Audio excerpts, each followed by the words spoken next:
on my own. I'm feeling unstoppable. That nigga unstoppable. Hey, gotta be real and tell the joy in the pain. All right, guys, welcome to another episode of the Brooklyn Boxing Podcast. I'm here with former undefeated heavyweight boxer Joe Mesi. Welcome to the show. Thank you, Pat. It's good to be with you. Yeah, I appreciate you coming on. I know things are crazy, and I appreciate you taking some time to hop on the show today. Well, we've all got a little extra time these days, but and we've all been doing a lot of Zoom meetings, so I thought, why not talk a little boxing and have some fun for a bit? Yeah, appreciate it, man. So, the last time we talked, I remember, of course, kind of your story a little bit getting into boxing. You were a little bit of a late bloomer, but if you wanted to kind of jump into that and talk about your start in Buffalo, I think it was your brother or maybe your dad who got you into boxing. I know you're a family of fighters. Well, we're a family. Yeah, my grandfather and uncle were the boxers. Grandfather, I'm talking in the 20s, my uncle in the 60s. So my brother and I were always drawn to boxing because we loved, hearing their stories, reading their clippings. We knew they loved boxing. They made us love boxing. And, we never thought we'd be boxers. We just liked it. We were the guys that hosted the pay-per-view fights at our house. My brother and I were fans of the sport because of our family's past. But it wasn't until after high school, my brother and I were decent athletes, but and then, things diminished after high school. We're in college, and my father was a police officer. He was the one that wasn't the boxer, but he said, let's go to, why don't you guys go to the police athletic league gym and kick each other's brains out there. It's free. I'm a police officer. I mean, you guys are beating each other up in the basement, And so we did. And so it wasn't until after high school, God, I was 18 or 19, that I ever put gloves on. And it wasn't in the intent to become an Olympian or undefeated contender. It was really just to have some fun and see what I had. And, I didn't have much, to be honest. I wasn't that good. So my brother was always the better natural athlete than I was. And so he was looking pretty good. And I just went to get my butt kicked and fool around. But we started taking some amateur fights, and I knew I was tough, so I was winning these fights, and I was winning more and more fights, and then the Golden Gloves, and it just kept kind of snowballing. And every time I look back in my career to a certain time, it just kept snowballing to where I couldn't kind of get out, and it led me to, right to the end of my career, so that it became my life and lifestyle. It really happened fast. I mean, by the time I was 24 or 5, I'm an Olympian on the 96 team as an alternate. I mean, that's pretty fast, So, it all happened right before my eyes. Wow. Yeah. I mean, to rewind a little bit, like I'd like to, if you could kind of take me inside that gym that you started in. I'd imagine it was sort of a classic kind of gritty feel to it. There's so many, there's a lot of kind of classic gyms like that in Brooklyn as well. So I'd love to have you sort of take me inside of that gym and people listening could kind of feel what it would be like to be in there. I mean, grungy as you can imagine. There are a few nice boxing gyms today. They've come a long way in Buffalo. But back then, it was kind of the demise of the sport.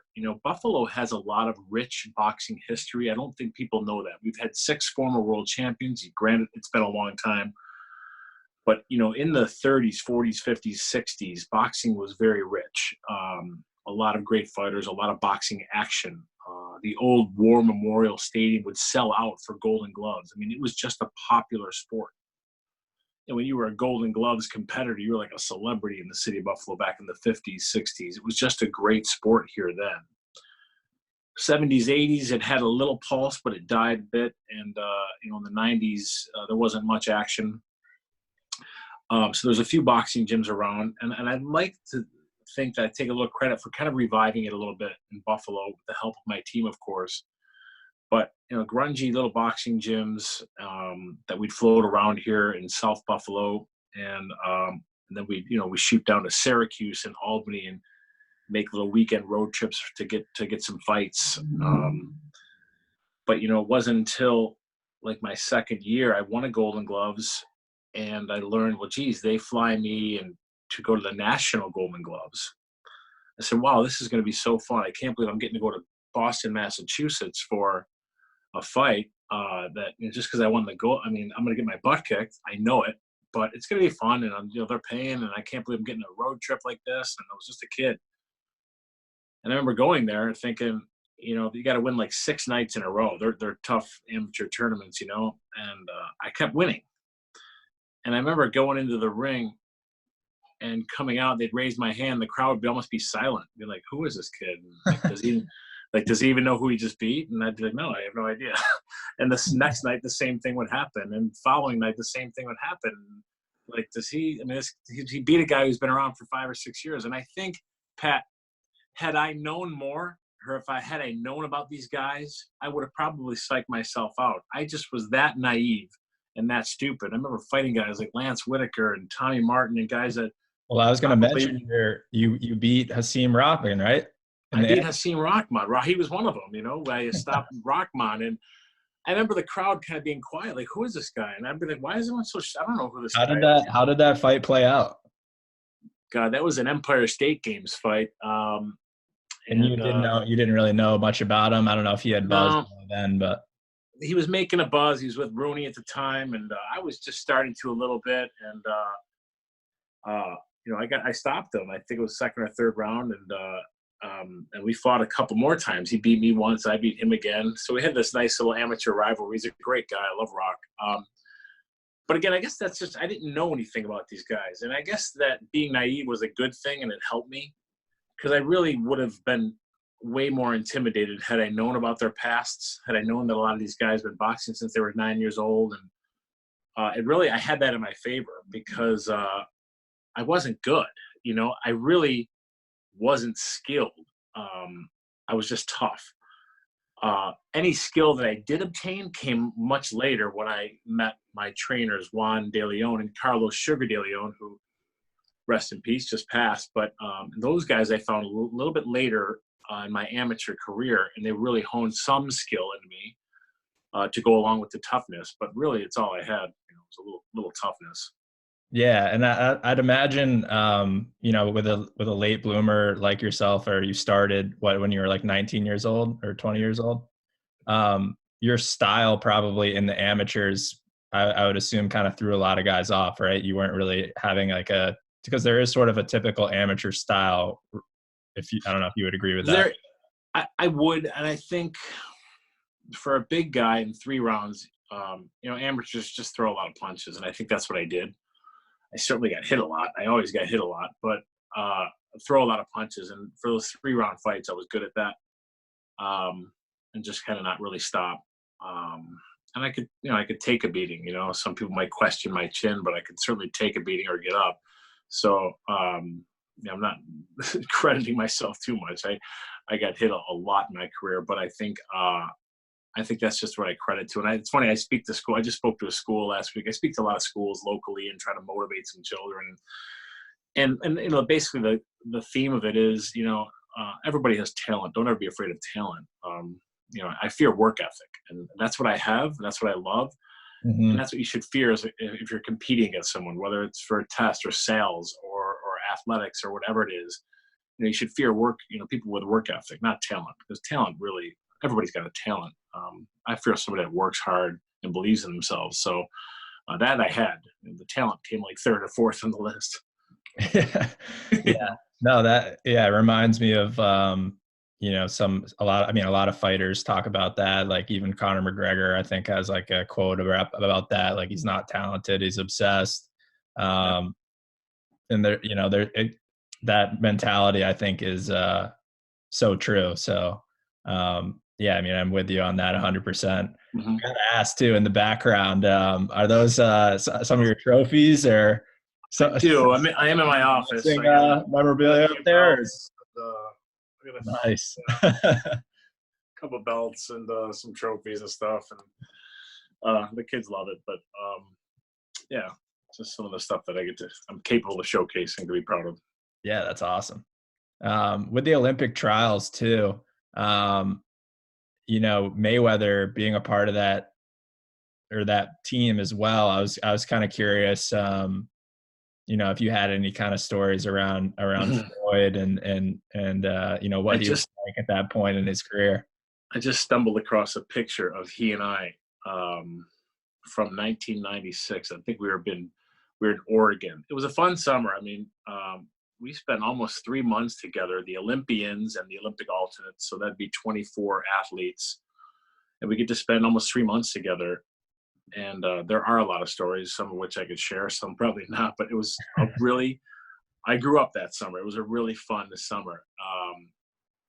I remember Mayweather and Fernando Vargas and Nate Jones and DeVarrell Williamson and myself and Lawrence Claybay. We really became good friends. It was a great camaraderie. And we went to Sweden and Finland and England, and it was a lot of travel, but it was a lot of fun and probably one of the most memorable summers of my life. And even just to call myself part of that team and be associated with guys that, I mean, even then I looked up to those guys. I was really the new guy on the scene, kind of the guy that didn't belong in the group. Even to the point where I kind of just shared the story recently, like DeVarrell Williamson and I became close. Like he kind of brought me up, man. DeVarrell was a guy who's been around the amateurs a long time. And I remember being on the national team before the Olympics, and he taught me how to travel and he was my sparring partner. He used to beat me up all the time. I mean, and he was my guy I looked up to. And it's so funny to fast forward to my career and now the crowds here in Buffalo later on and now becoming a contender in the pro ranks. They said, "Would you fight DeVarrell?" And I loved that fight. And I can imagine when they offered DeVarrell, and I loved DeVarrell Williamson, I can imagine what he thought and said, "Yeah, I'd love to fight Mesi. My God, I feel like I raised this kid. I used to beat him up sparring. And I would love to take that fight in Buffalo, no less." So it's one of my better, not just better performances because it was a quick knockout, but one of my most proud wins because, again, it was against a guy that I had looked up to so much. But I kind of realized that because of my trainers, and I'm not crediting myself, my trainers, they changed. I was a different person and fighter that DeVarrell remembered. And I have to say that about myself. I improved every few fights. Whereas a lot of the guys I fought in the past, the Robert Davises and guys like that, not saying they weren't good, they were great fighters, but they were the same guys I fought as an amateur that when I fought them as a pro. Right. I felt like I kept learning a little bit. I had nowhere to go. I didn't know much. So I just kept learning a little bit because of my trainers. So that's why I was so excited to take that fight and prove to him what a different fighter I was than the guy he remembered years earlier. So that's why I think it was kind of a good, big win for me. But he's the one that brought me up as an amateur. Yeah, that kind of reminds me of the other day I was watching the HBO documentary What's My Name on Ali. Mm-hmm. And it kind of draws it's unbelievable. But some parallels there between Ali and Larry Holmes. Like obviously different circumstances. Sure. Like Ali was way past his prime, but all those sparring sessions that they used to have together, and Holmes was like his little brother almost, like in sparring, and he was like, "There's no way Holmes can beat me." Like there's too many rounds where I've been with him in camp and stuff, and then obviously Holmes put a beating on him. But and sparring is, you might get excited about sparring and you're doing so well. It's just a different animal. It is not the fight. Sparred lots of guys that I did well against, and in the fight, it's a different game. So definitely. Yeah. So also I wanted to touch on, obviously there are so many people in Buffalo that rallied behind you, and you were referred to as the third professional sports team in Buffalo, like the Sabres, Bills, and you. So that must have been an awesome feeling to have the whole city behind you and all those fans. And you're still in Buffalo, right? I still live in Buffalo. Yeah. It's great. I was recently inducted this year into the Buffalo Sports Hall of Fame, and it was a great honor. Congratulations. Thank you. And I had said during my speech that, this is a great city. It really is. It takes its hits, but the people here are great. And I say that, and what I mean by I say that is I could have been born and raised in Houston or Vegas or Miami or California, and maybe I would have been 36-0. Maybe I'd have been undefeated. Maybe I would have been a decent fighter still. But I never in those cities would have drawn 18,000 people. Same fighter, but the draw and the popularity came from the town, came from the people. It didn't come from me. Buffalo is a small city, but it is a huge sports town. Huge. People here are from here. And when they're heartbroken over the Bills all those years ago, and the Sabres came close so many times. We've never had a championship team. So for me, it wasn't even boxing. It could have been badminton. It didn't even matter. They just came to support a Buffalonian doing something. So that's why I will always appreciate the people of this city. And I love to travel the world, but this will always be my home because of that reason. I just think the people here, and to this day, I mean, I have not been on top for 15 years, but I was pumping gas this morning, and the guy's like, "Baby Joe, hey man, how are you? Miss it?" And like everywhere I go still. So it's just a wonderful place. These people really rally around themselves, rally around their own people. Oh, definitely. It's like some of the best fans in all of sports, like obviously with Bills Mafia and like all the All you gotta do is watch a YouTube of a Bills tailgate and see what these fans, how serious they are, So it's great for that reason, Yeah, 100%. I know the coronavirus obviously is putting kind of a halt on everything, but wanted to ask if you had any early predictions for the Bills once they get rolling. I'm just saying playoffs. I think we'll make the playoffs. I don't know about much further than that. I still think we have a lot more work to do, a lot more areas to strengthen. But we are the most optimistic we've been in years, So that's kind of exciting. We love our quarterback, and it's just going to be it's still going to be a tough AFC league this year. So, but I'm optimistic. I think at least playoffs. Yeah, no, I think we get excited. We get excited over that. Hey, I mean, it's going to be an interesting division with Brady gone and all new now. So yeah, it'll be good. I don't think Brady's going to be enough to make the Tampa Bay that good. But I love Brady, but I don't think one guy's going to do it. I don't know if it was a great move. Probably should have just retired. I know. It was kind of a shame to see him put a different jersey on. Honestly, it's just like it's not looking right. But yeah, but I get it too. Yeah, he's getting paid well, so I can't blame him. Right. Yeah. So also let's touch on some heavyweights today. Obviously there's so much action going on in that division, and we're just coming off of the Wilder Fury rematch. So, I'd love to get your sort of recap of that and your thoughts on that fight. And then, there's a few others I'd like to talk about too, but first, like Wilder Fury. Yeah. I go to Vegas a few times a year for work. In medical sales now, but I ran into Wilder at the mall shopping. We had to take some pictures together and talk a bit. And I love both these guys. And I love them just because they bring in great energy to the heavyweight division at a perfect time when it needs it, kind of. Because, unfortunately, they're the only two guys that are bringing energy, and the only two guys I want to see. I think a third fight is what we want to see, obviously. I don't care if it's a fourth and fifth fight, because right now there isn't a list of really exciting heavyweights. And I love both these guys. They obviously have a respect for each other, but they're great at press conferences, and they're good matchups, and they're both big. So I think they should fight 2 more times, 3 more times if they're both willing, because that is what the division is looking for. That's what the division needs, and they're good fights. So, I mean, I think it's the best thing going for the heavyweight division right now is having a Tyson Fury competition. What do you think? What was your reaction to Fury walking Wilder down the way he did?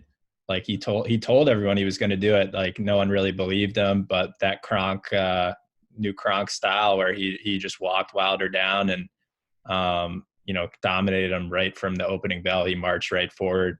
Like, was that shocking to you, or were you kind of expecting Fury to? I was a little shocked.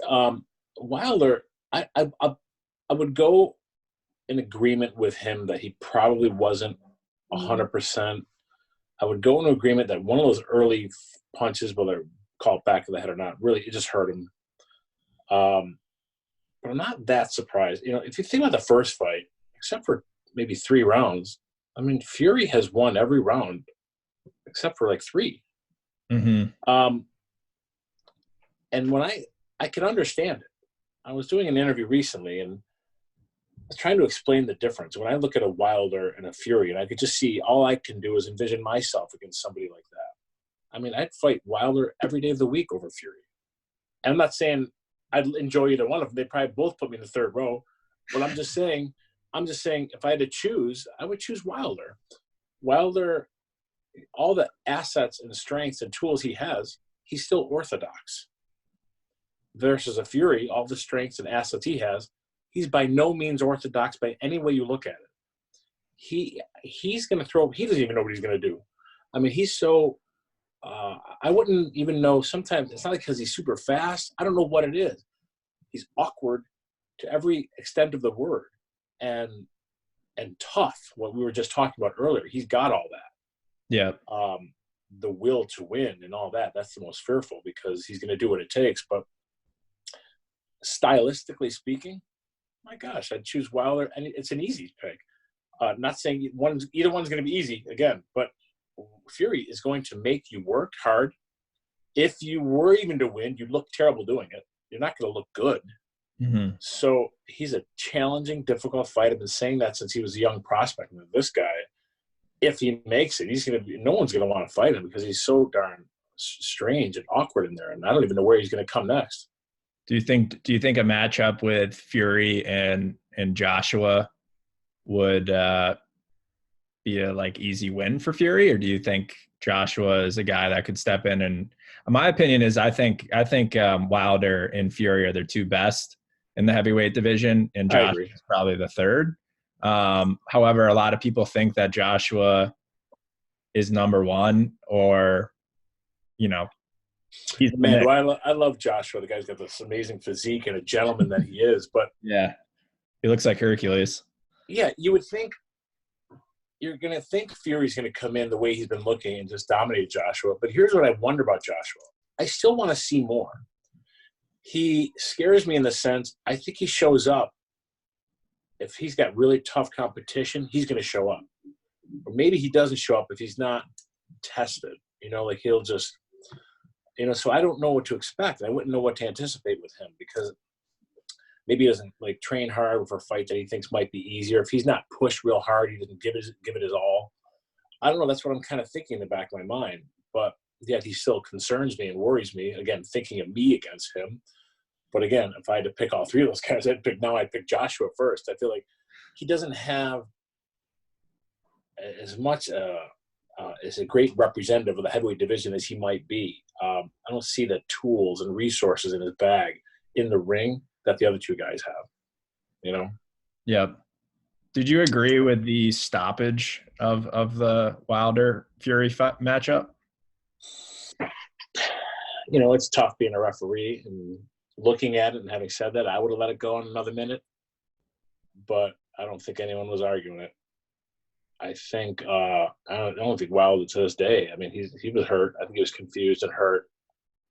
And having had the injury that I had and kind of know more about it these days, no harm in stopping it. Mm-hmm. Yeah, no, I agree. I think it was the right call. I mean, it just seemed like he, like you mentioned early on, his balance or something was off early, and he never really was able to recover from it. So it didn't even seem like, we all know that Wilder has that one punch power, but it didn't even seem like he had that available to him pretty much like a minute into the fight after he got clipped behind the ear. It just seemed like he was off. I had never said this to anyone, but I think those shots are tough. I've been hit with a lot of those. In fact, that is the exact shot Jirov hit me with. Is it illegal? I never complained. I don't know. It's probably borderline illegal. All I know is you get hit in that spot in the right way. causes mass confusion, you know, or like Right. sometimes the bottom. Yeah. Yeah, and sometimes you put your head down and the bottom of the glove, like the lace almost will scrape the back of the head. Nothing illegal, it just happens, and it just kind of lightens your legs, and so that area of the head and brain could be, again, nothing was intentional about it, but they're two big guys. But yeah, I don't think his legs were right after that first shot. Yeah, no, I agree. I think he was wobbled and it was a good decision, but I'm glad that they did throw in the towel and they ended it on his feet because the third fight is still I very agree. much there for the fans. Like the fans still want to see it. There's a lot of questions left. I agree that and which also reminds me, I get asked often. A gentleman asked me not too long ago. He says, I've been meaning. I see him a lot in the hospitals. I've been meaning to ask you, Joe. He says, that fight where you got injured in Vegas. I think it was Jiroff. He said, why? When you think of things now, why didn't you just stay down? And because you would have gotten the loss. No one would have ever found out or known about your injury. It would have been swept. Like, you'd been fine. You could have come back months later, regained your feet, got a couple wins. You would have got your world title fight. I left the guy to, he kind of, after ruining my day a bit, I was like, he's really got a point, But I had to say, like, no, I'd rather be 36-0. And right, yeah. And man, if there's one, you're not going to think of all that. Yeah. After, I gave it some thought. Don't get me wrong. I'm like, he's absolutely right. But and the one regret of mine is not getting a win or lose. I just want a title opportunity. 3 guys that I fought and beat got title opportunities. I just wanted a title opportunity. I didn't get. But having said that, I could say this to the kids at schools. If you got a chance to get up in your life, you got to stand up. And that's what I'm most proud of my career. And I could have easily been stopped that fight. I have no memory of that fight. And I'm just not going to. That's a little bit of inclination and a little bit of strength and heart and soul that I have that I'm going to get up. So I try to instill that in the people I'm talking to. You got to get up. So, deal with it later. The other things you might regret. Yeah, that was definitely the most severe fight in terms of damage or not remembering, that sort of thing. Later in your career. Yeah. Oh, I have no health repercussions at all. I'm totally healthy and fine. But we've all been hurt in the ring. We all been confused or concussed. Talking about that jaw fight, it was days later. I'm back in Buffalo, and I said, this is a little different. I'm still foggy. It's been a week, so we went to our personal doctor and we're diagnosed. So that was still a little different, Yeah. Once it's obviously very unfortunate that happened, but at the end of the day, like,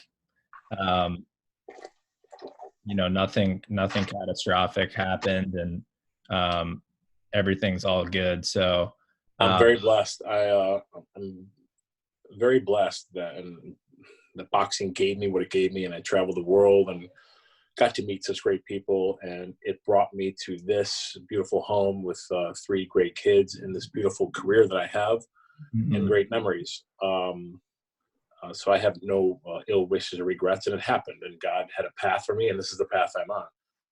Having said all that, and becoming not a physician by any means, becoming a little more of an expert on subdural hematomas.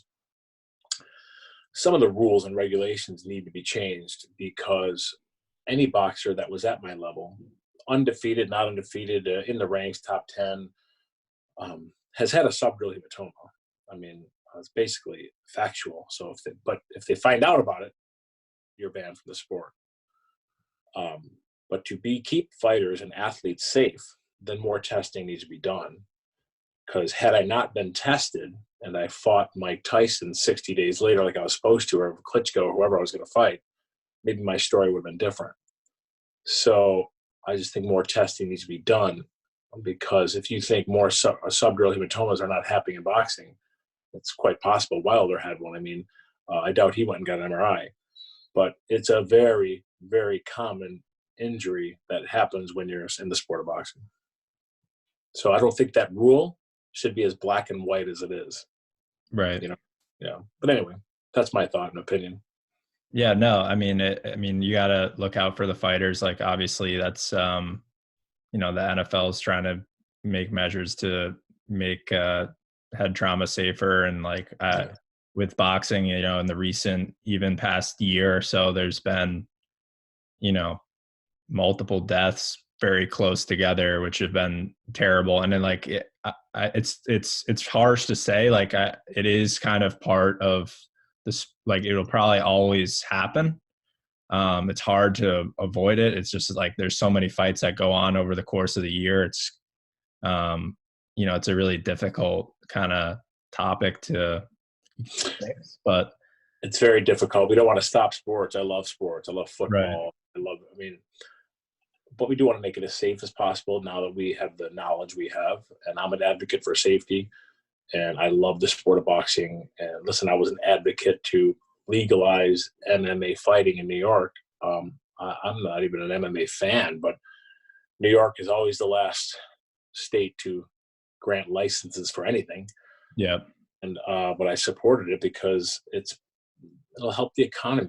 People would love to go to hotels and restaurants. I'd love to see these fights in upstate, Buffalo, Syracuse, whether it's downstate or whatever. And they question me, well, you're a boxer with a head injury. Don't you have concerns? And my opinion is no, because one, I'm thinking about the economy, and I think that it's regulated greatly. And I think, it's much safer than boxing. Less deaths happen in MMA than they do boxing. So I think it's safer than boxing. It's more violent, but violence and safety are two different categories. So, I think hopefully that it helped get the legalization here, because I'm doing it in New York. So, and I'm a big fan of MMA now because of that. Yeah, no, definitely. I think it's interesting. The only big obvious factor for me in terms of safety that should change in boxing, and it's definitely a big problem in MMA, is the weight cutting. There's guys dropping huge amounts of weight the night before the fight for the weigh-in, like up to 30 pounds. Some guys have reported. I'm sure you've been around it through your years in the sport, and that lack of hydration for the night of the fight is just really dangerous. So I hope that they figure something out there to try to prevent that. There's some guys that are starting to fight more at their natural weight, Canelo, moving up, and yeah. So that's good to see. I hope more guys start to do stuff like that. Yeah. Maybe weigh in the day of the fight. I'm not sure, but yeah, the fluid around the brain is less and less. And that's where, when there's less fluid and less space for the brain to move, and that's where the injuries take place. So a lot of it has to do with the weight cutting. You're right. Yeah. And in the heavyweight division, there's another guy from our last conversation months ago that has been out of the picture, but should be, kind of emerging back in, is Jarrell Big Baby Miller. Obviously had some issues with drug testing, and he had some big mess ups on his part on that. But the thing I remember you talking about was, his ability and what he could do in the division, basically if he stays out of trouble. So do you still think that he might be able to? I've gotten to see him fight a couple times here locally. He fought at the New York, Niagara Falls Seneca Casino a couple times on his way up, and I got to meet him. And it's funny, I think he's incredibly skillful. He's got very accurate punching power, very accurate punches. He reminds me, and I might have said this before, of Lawrence Claybay. And a lot of people might not remember Lawrence Claybay, but I remembered him because he knocked me out. So, but he was an incredible athlete, Lawrence Claybay, when he came ready. And when I look at this Big Baby Miller, if he's going to continue to think he's going to win a world title at 290 pounds or 300 pounds, he's not. Because when you look at his frame, he's at 240 easily. I don't know what he's doing, whether it is the drugs or lack of cardio or whatever, but if this guy came out and threw 60, 70 punches around, I don't think anyone's going to beat him. But even when I saw him here, he was like 260, and I said, I remember seeing my dad. I'm no expert, but man, if this guy was down 25 pounds, he's only throwing like 28, 30 punches around. They're all landing, but he's like not doing enough, Mm-hmm. he's very good. And he's good for the camera because he talks a good game. He's witty. So he's got it, man. But it'd be a shame to see him come into the ring being a top contender, whether it's for a world title or not, 280 or above. It'd be sad, because something's being missed. Eating too much, not training, I don't know, drugs. I don't know what he's doing, but if that guy came ready, if he was ever a lean 235, oh my God, he'd be scary. Yeah. It's kind of the same thing with Andy Ruiz. Like when he came back for the Joshua rematch and he weighed 275, like he put on like 20 pounds or something. And, clearly was partying and enjoying the spoils of victory, which, I can't blame him for enjoying it. Like he accomplished his goal of getting to the heavyweight championship, winning and, getting all that money. But it's like, man, that was disappointing, to see him come in the rematch that out of shape and really kind of squander that opportunity to have like generational wealth for his family. It's just like, man, I hope he can come back. He's probably going to have a tough fight ahead of him. I know they're rumoring him versus Dillian White. And I think both of those guys, they got to win their next fight. So someone's getting stopped in that matchup, I think. Shoot. I mean, I'm 260 pounds. I'd fight Dillian White. I'm 46 years old. I don't feel, You're not scared of the left hook? Yeah, he's got some tools, but I just don't. Of the three guys you mentioned, Joshua and Fury and Wilder, that's the thing about the division. We could talk about other guys down the list, and I'll give my opinion, but that's all there is, man. There's the three guys you want to talk about. There's the three guys you want to see. Those three guys got to interact with each other, continue to want to fight each other. If Andy wants to get in shape, he can get in that mix, but no one else deserves to. And that's why I'm saying about Big Baby Miller. Get ready, because you'll be in this conversation too and in that mix. But right now, and hearing about the drug use and disobeying the rules and not coming ready, I mean, you only want to see him come ready. And but those guys could be in that discussion, but they still got something to prove. Have you seen Usyk at all coming up from cruiserweight? I mean, he's looking to fight Chisora next, which would be that's a big test for. That's a good test. That's a great test, and he's great. He's now. I mean, he's a smaller heavyweight. Looking at all those guys we just mentioned. Yeah, I can't even see him standing next to those guys. But look at speed wins fights, man. Speed wins fights. Everybody's strong, so I think speed and the ability to confuse somebody, and he has that. So he's someone to keep your eye on. Yeah. Yeah, that's an interesting matchup. I'm excited for that because Chisora, he's like, he's a fan favorite. He comes right forward and looks for that. So that's a tough task for Usyk in his early beginning in the heavyweight division. Mm-hmm. That is. It's a real good fight. It's a real good fight. And I was a big fan of the cruiserweights that come up to heavyweight that are ready. The Holyfields that do it. Jirov tried it, but David Hay. They have an advantage because I am a huge speed guy. Speed wins fights, and they've got that advantage. So strength doesn't win fights. Power, everyone in the heavyweight division is strong and powerful. I mean, speed wins it. Speed and agility and ability. And sometimes those cruiserweights will really sneak up on me. They have it, 100%. Yeah. I'd rather fight a strong guy than a fast guy, Yeah. And the thing is with the heavyweights now with Fury, I mean, the way Fury moves defensively too, I mean, it's really almost strange to watch. Like he moves like a middleweight. Yeah, he does. He moves great for a big guy. Moves awkwardly. It isn't pretty. He doesn't move like Floyd. I mean, he does it, hands down. I mean, he defies the rules, like whatever a trainer teaches you, the basics, he's not doing any of that. And I told a lot of people, I remember the night of the fight, like, I don't even know. You could watch a guy boxing small or big and say, man, here's what I think I would do. And I don't even know where to begin. It confuses me that much. I'm a little bit of a student of the game. I didn't apply it so much in the ring, but I have great capability of witnessing things and calling it out. That's why I like to do a little broadcasting. And I love to be a great student of the game. I wish I did those things in the ring because I didn't, but I have a great way of identifying it. And I don't even know where to start with Fury. I mean, he's that. And the word isn't even impressive because it looks like I can think of 5 things he does wrong, flat out wrong, but they work great for him.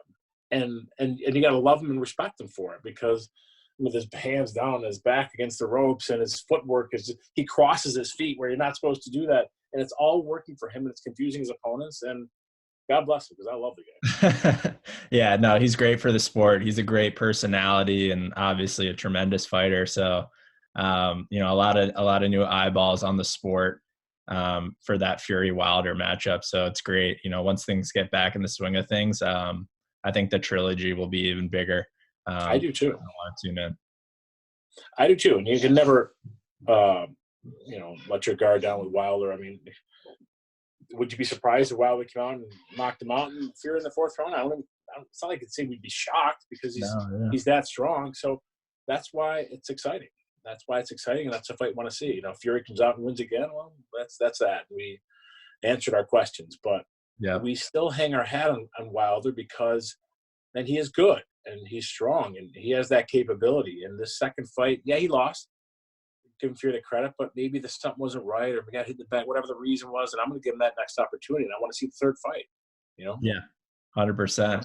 What's your prediction for that? I know they're going to do it as soon as possible. Really, I mean, they were going to do it maybe in September if this flu stuff wasn't going on. So it's a tough one. I think, you know, they both have something to prove. I mean, they both have something to prove. So I would imagine this one will go the distance, which I would hope it would, and see a great fight. And I would hope they'll make the right call at the end, which could stretch this thing out and give this next one to Wilder. You know what I mean? So I don't put my faith in the judges these days. There's too many weird things happen at the end of the fight. But I would imagine it would go the distance, with Fury deserving the win. But you never know. You never know. You never know. You never know. Yeah. Well, there's a lot of you know, fun stuff on the horizon. Continue to stay safe, and we'll everybody get through this. And you know, make sure to let people know. I know you got Instagram now, and we can give you a shout out and tell people to. I know I'm relatively new to social media. You know, it's funny that social media would have been so great in my era to help, what a free way to help market and promote yourself. But now that I have a teenage daughter, I'm getting more and more into social media. And I would have liked it now. So I'll give you a little, I guess, not so much breaking news because of the virus and all that. I have obviously been distanced from boxing since 2006 or 7, kind of happily. Now, I don't get me wrong. I fall asleep watching the sport 3 nights a week, and I love the sport. But I'm often asked, why don't I train? Why don't I have a gym locally? Why don't I manage fighters? Why am I not more involved? Why don't I broadcast? And there isn't an answer to it. I love the sport. The business, I don't know if I love it. I love the sport. So here's my son, baby Joe. all good. Anyway, so you can take that. So but it hasn't been until recently. And I don't want to say I have an itch or an urge to box. I certainly don't. I'm 46.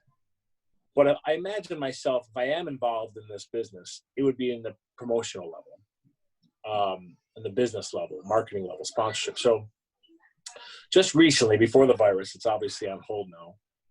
If I did get involved in promoting, it'd have to be with the right people. I get asked all the time, well, why don't you have a Buffalo Convention Center and showcase some of the local talent and promote? I go, well, that doesn't really interest me.